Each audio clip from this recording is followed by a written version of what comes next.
So let's talk about some of the changes. What were some interesting changes? Well, one of the interesting ones was around this thing called the product goal. So we've had a product backlog, of course, ever since we've had Scrum. And for those of you who are a little rusty, the product backlog is that big list that's maintained by the product owner that essentially represents future work. And we've had that for forever, basically, in Scrum. So it's, by the way, Scrum's history is getting to be kind of long now. Scrum is more than 25 years old. Okay, so Scrum predates the Agile Manifesto. So we've had a product backlog, but we never had a product goal before. So they just introduced this. And here are some of the words right out of the Scrum guide about that. So the product goal is in the product backlog. So the product backlog is not just a list of stories or items that we're going to do. There's now an associated goal. It's supposed to be a long-term objective. And then this slightly more controversial statement, you must fulfill or abandon one objective before taking on the next. That's all new as of 2.5 years ago. Now, what's going on with this? Well, I think a couple things. There are 3 things we call artifacts in Scrum, right? Product backlog, sprint backlog, product increment. Now, all 3 of them have something to check them against. The product backlog should be checked against the product goal. The sprint backlog should be checked against the sprint goal. And the thing we call the product increment, or what many of us used to call the potentially shippable product, what does it get checked against? The definition of done. So all 3 artifacts now have something to check them against. So that's an interesting change, I think, to have added a goal at both the product level, and then we've had now one at the sprint level for quite a long time. Okay. So that's a change. They also did something really interesting, because you know what mostly happened in the 2020 changes in the Scrum Guide? They made it smaller. They made it massively smaller. The framework description used to be 18 pages. They reduced it to 13 pages. So effectively, they took out detail. And you might say, what's up with that? Well, I think they're trying to make it a more and more minimal framework. In other words, being clearer and clearer on what's the bare minimum you have to do to claim you're doing Scrum. So they shrunk it down significantly, by almost a third in the last change. But it turns out in the case of the increment, they added words. So let's go see why they did that. Everything in green here is new words as of 2.5 years ago. So first of all, they said because they added the idea of the product goal, right? So they had to say, think of an increment as a concrete stepping stone toward that product goal. Okay, so makes sense. And then everything below here, though, is a little bit of an advanced concept. So let's see why they thought they had to bring this out. They said multiple increments may be created within a sprint, i.e., multiple products can be shipped inside of a sprint. And it's the sum of those products that we're going to show at the sprint review. And then here's what I think the real reason for this change was. However, an increment may be delivered prior to the end of the sprint, and you should never consider the sprint review to be a gate to releasing value. This is why I think they added those lines. Okay, they're trying to be clear. Don't think of the sprint review as some formal blessing of your stories or something. No, it's a way of syncing up with stakeholders, but the product owner is fully empowered to ship multiple times inside the sprint without anybody's okay. Right? So that's an interesting change. Not really a change. Let's call it a clarification. Okay? So that's about the increment. Another big change. It's all about the team now. So they really took a lot of stuff that used to be about one of the so-called roles, like say the developers or what was formerly called the dev team, and they moved more and more of that into the whole Scrum team. Now, just as a reminder, in case you're rusty here, a Scrum team consists of 3 roles, right? Scrum Master, Product Owner, Developers. And now a lot of stuff shifted toward that whole idea of it's all about the team. A bunch of words that used to apply only to the developers now apply to everybody. Words like cross-functional, multidisciplinary, things about, accountable for coming up with the definition of done, and lots of other words now apply to the whole team. The one I especially like here is the word self-managing. They changed self-organizing to self-managing. Now, I got to tell you, this is a tiny bit of a radical change. The rough definition of self-organizing was you decide who does the work and you decide how you're going to do the work. So we always said that's what the developers do, decide who's going to do it and how we're going to do it. But when you add the word self-managing, that means they also own what work they're doing. So self-managing means what, how, and who. So that's a pretty interesting change, that now development groups, Scrum teams, are now empowered to make their own decisions on what they do. Now, obviously, that includes the product owner, who most of us mostly think of when we think about what are we going to do. But it's now the whole team that gets to decide that. So that's an interesting change. They also changed a word, and this one is a little more controversial. They changed the word roles to accountabilities. So what used to be called the 3 roles are now called the 3 accountabilities. I gotta say, I don't love this one. Now, what was going on? Why did they decide to do this? Well, first of all, they didn't want us apparently to confuse these roles or accountabilities with job titles. Because one of the subtleties that we talk about in a lot of our classes is the idea that, one role does not always mean one person, right? So it turns out in the Scrum Guide, you can be a Scrum Master and a developer. Even a little more surprisingly, you can be a product owner and a developer. All of those are explicitly allowed for in the Scrum Guide.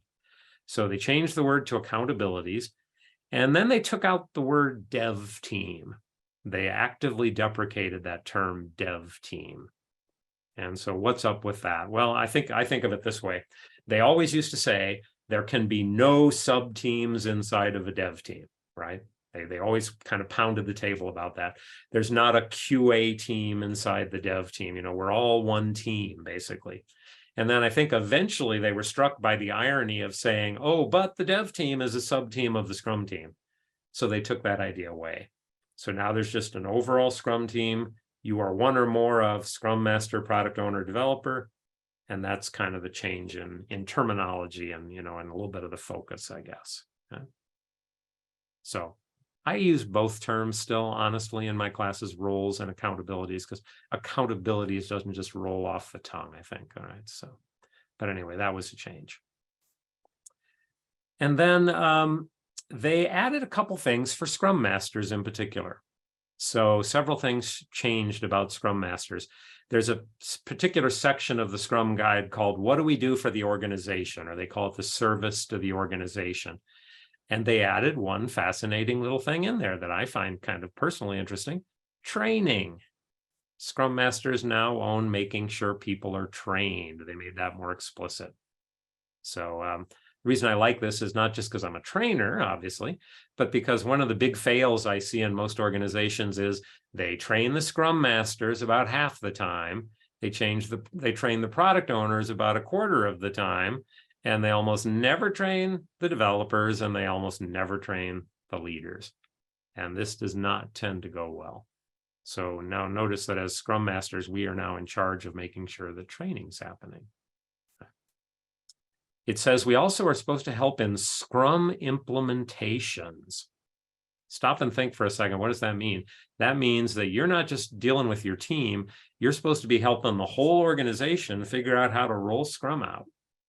So this is a kind of a much more empowered view of the Scrum Master than most organizations have, right? Where they say, oh, you're kind of that person that, helps the team be better and, takes notes and sets up meetings. And no, it's saying here, you are an empowered individual that helps roll out Scrum to the whole organization.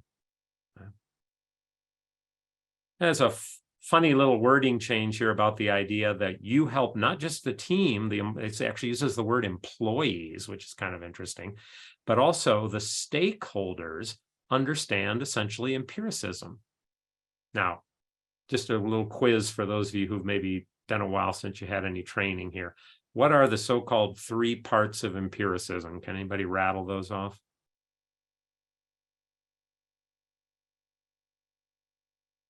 You can either come off mute or try to do it in the chat if you think you know. Okay, the so-called 3 parts of empiricism: transparency. There we go. Yeah, thank you. Shaitan's got it. Transparency and adaptation inspection.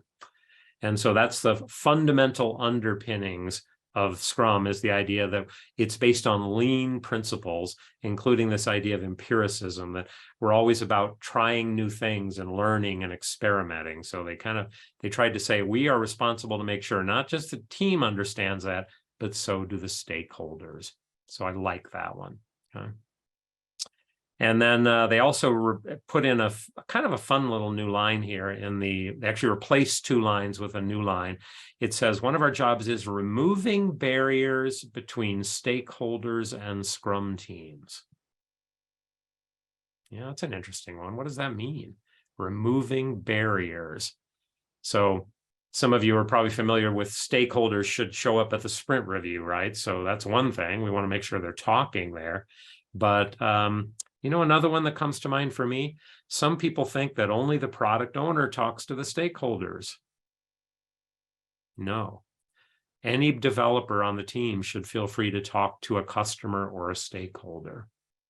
And so this is, I think, driving home that idea that the whole team is empowered to work directly with customers and stakeholders. Okay. Now, just a quick reminder here, where the heck does the word Scrum come from? Well, some of you, I'm sure, know the answer is rugby. But why rugby? Well, it's actually because of something even older than Scrum. It's because of this paper that came out in the 1980s called the New Product Development Game. And if you've never read that, I would suggest go checking it out. It was in the Harvard Business Review.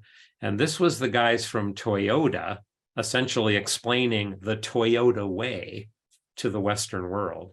And this caused us all to learn fancy Japanese words like Kanban and Kaizen and things like that.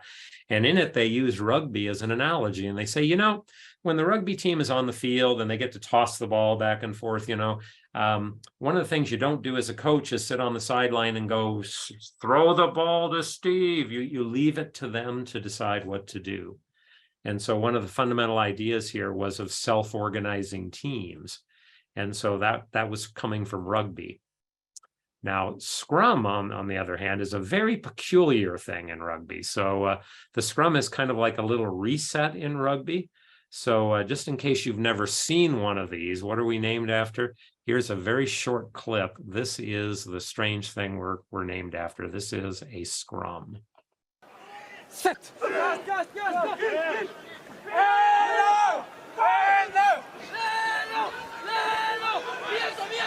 Apposite the ball at the back. Good scrum once again from the Georgians. Advantage being played. The pick up at the back. The offload to Avaritsi. Oh, he's gone all the way. No, he's given the ball there into the corner. Tabalatsi. He goes strong and scores. Demo Tabalatsi. And it all stemmed from the Georgian scrum that turned Japan. And Georgia get a try back. So that rather strange little thing is what we're named for, right? The Scrum. And so what is the Scrum? Well, at a high level, it's a reset in rugby designed to help us make incremental progress toward the goal. And so why do we call that meeting every day the daily Scrum? It's a little reset designed for the team to kind of talk about how are we going to make progress toward the goal today? Presumably without all the touchy-gropey parts that you saw there. So anyway, that's what the name comes from, is the Scrum. Okay. Now, in previous versions of the Scrum Guide, there was a rule about how big your team could be. It was a rule, and it had changed a couple times over history. A while back, it used to say 5 to 9 developers, and then they changed it to 3 to 9 developers. And now they took the rule away and they just made it guidance. And so the current guidance says the whole Scrum team, which I'll remind you means also Scrum Master and Product Owner, together is usually or typically 10 or fewer people. So once again, they're leaving us more ability to make our own decisions. Now, if you wanted my advice, there's a lot of studies out there that say the optimal number for a team, in terms of like the way humans interact and stuff, tends to be around 5-ish developers, plus or minus, maybe 1 or 2. And I would personally find a 10-person Scrum team a little awkward, a little hard to handle. But the guidance now is 10 or fewer, so that's new. Another more radical change that got a little bit of mixed reviews, they took out the term servant leadership. Yeah, so that was kind of a big one. They changed the term from servant leader to true leader.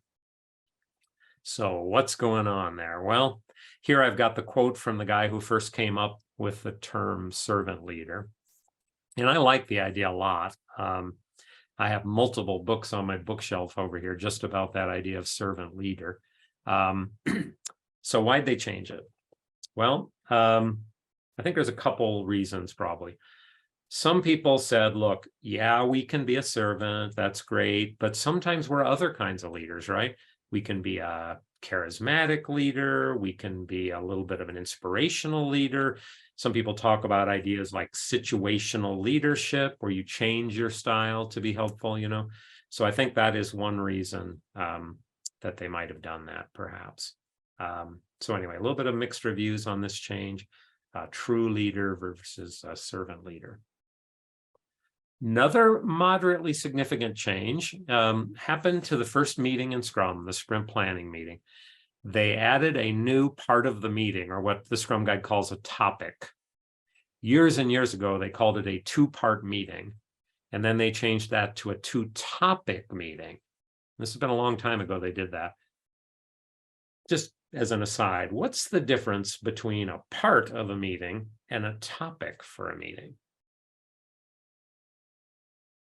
As usual, they didn't explain themselves, but to me, when I think about the term topic, that probably means I don't have to follow the order now because it's not a part of the meeting. Maybe I can do it more than once. Maybe I can have it spread out across time. So anyway, there are 3 topics now to this meeting, and the first one is new. The new topic is called why. And so here's what it says in there about the why. Roughly what it's saying is, in this new topic, the product owner proposes a goal for the sprint. Notice the word there, proposes. But it turns out that the whole team has to agree on the goal for the sprint. Now, let me just step back to something we said 10 minutes ago. Remember we said the product goal now exists too? Who gets to come up with the product goal? The product owner. So they can dictate the product goal. But in this meeting, in the sprint planning meeting, they can only suggest the sprint goal. So the whole team now has to buy in. I like to think of the sprint planning meeting as a handoff where the product owner is turning over accountability to the developers. So we're starting to see here that everybody now has to agree on stuff. Now, the sprint goal has been around for a while, but it never had its own topic. So that's a change now. Okay. So the sprint goal is has to be agreed on in this part of the meeting or this topic. Okay.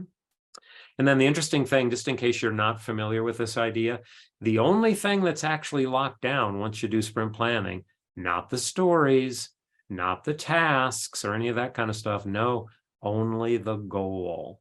The sprint goal is locked down by the end of the sprint planning meeting, not subject to change, with a tiny little exception case called sprint cancellation.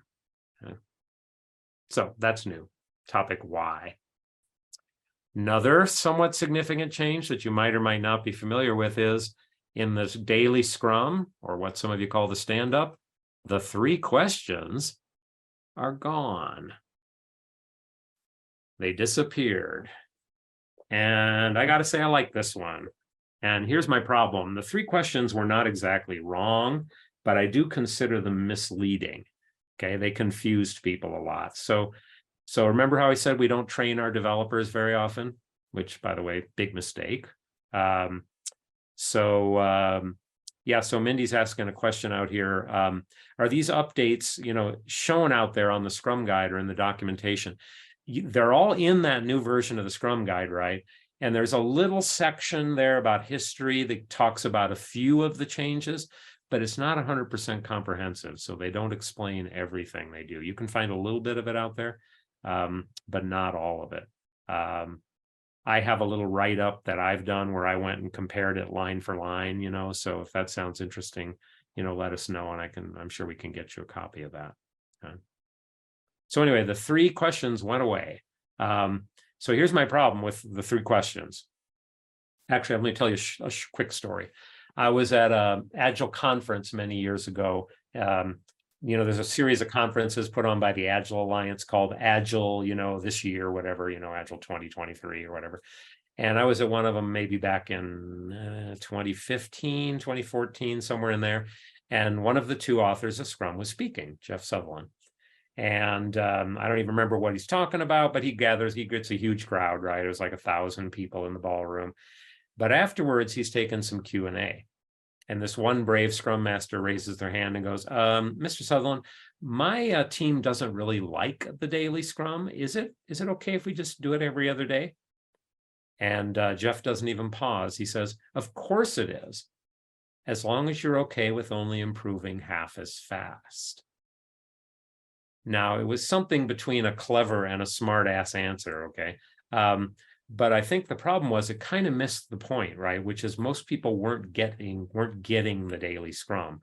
And I'm going to blame it partly on the 3 questions, because if I was an untrained developer and I looked at these 3 questions, and there's my formerly known as project manager, now Scrum Master, pointing at those and saying, you answer these questions. What do you think they think is going on in this meeting? They think it's another status meeting, right? Just like we always had before. And then you know what happens next? The managers get to talking and they say, hey, did you hear there's a status meeting every day? And they go, oh, we should go to that. And now you've completely destroyed this meeting. Okay. So I find this to be the most hated meeting in Scrum, the daily Scrum, because it gets turned into a status meeting. So I'm really glad that the 3 questions went away. Now, if they work for you, you can still use them. But if you're curious about other approaches to do this, try looking up things like walking the board, for example, as an approach to doing this. So anyway, the 3 questions went away. Yeah, we're going to have a Q&A, but you can feel free to throw a question or 2 out there. And if I can, I'll try to address it, or we might defer some of them until the Q&A too. Okay. All right. Another change was about the sprint review. And this one was a pretty big change in some ways. And would you just take a moment and take a look at this description? I took this word for word out of the Scrum Guide for a reason. Would you please take a quick read and tell me, what does it say about the demo? I'll give you 20-some seconds to do that.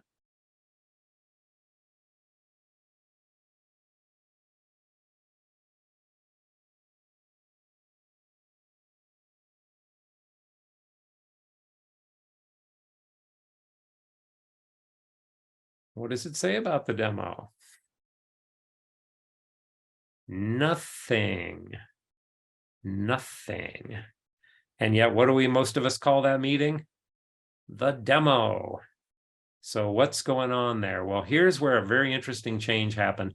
They made this description be like essentially all the other meetings or events in Scrum. They're leaving it completely up to you how to do it now. So they've made it super general, not specific, and this is very consistent with the rest of Scrum.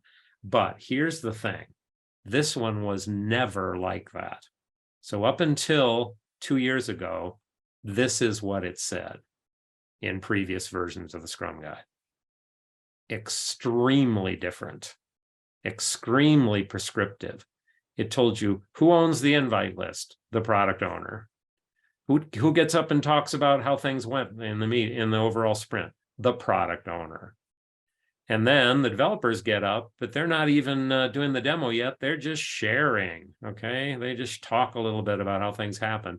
And then here's the part most of us know, the developers do the demo. And it used to say that very explicitly. They demo, but they only demo the done stuff. And then it frankly got even weirder. The last part said, the product owner now gets up and they're not even talking about the sprint now. They're talking about the product backlog, which I'll remind you represents the future. So they're not even talking about the current sprint. They're talking about the future, projecting end dates. This was always kind of weird. And frankly, I didn't see very many teams do it. But that also disappeared out of the description. And then, of course, it says everybody now gives us feedback. And that, of course, is the real idea of the sprint review. We're hearing from, we hope, live customers and getting, ideas. We're showing them proudly some work we did, and we're sort of getting their feedback. So that's still all in here. It's just it's a lot less prescriptive than it used to be. So that's another pretty significant change. Remember I mentioned there was a weird thing in Scrum called sprint cancellation. So this is not very commonly done, but if for some reason, you can't make the goal happen, something changed in your world, then the product owner can cancel the sprint. And the only thing that's interesting here is all the details of what to do disappeared. What it used to roughly say is anything that you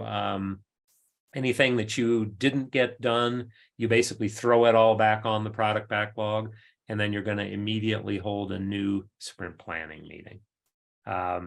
So that all that detail though has disappeared now. So again, very, very minimal, but in some ways more confusing because they don't tell us the answers. All right. All right, let's do a little quiz together. This is just for fun. So I've gone through here and I've come up with some things that it either does or doesn't say in the Scrum Guide. And so is it a Scrum Master function? All these are related to Scrum Master responsibilities or functions. So if you're off video, maybe you can just give me thumbs up or thumbs down on whether you think this is true or not. And if you're not, then maybe you can throw something out in the chat or use the little, use the little emoticon things or whatever you want to do. So is it a Scrum Master function? Helping the Scrum team focus on creating high-value increments. What do you think? Mostly getting thumbs up here. And yes, indeed, that is true. That is a direct quote out of the Scrum Guide. How about owning the processes for getting work done? And I'm getting some mixed responses here, but several of you gave me a pretty quick thumbs down, and I agree with that. While we do in some sense, we're the coaches about Scrum, real important thing for us as Scrum Masters, never take the ownership away from the developers. So everybody owns their own work processes in Scrum. We coach them, we nudge them, but we never take their ownership away. How about leading, training, and coaching the organization in its Scrum adoption? And getting mostly thumbs up there. And yes, indeed, that is true. So including that new word training that just showed up. Okay. How about planning and advising Scrum implementations within the organization? Some of us are like, it seems like that's getting a little weirdly specific, but it is in fact true. So apparently Scrum Masters are supposed to be working with leaders to roll Scrum out across the organization. Isn't that interesting? Okay. How about serving as an interface between the product owner and the developers in order to convey information and clarify expectations?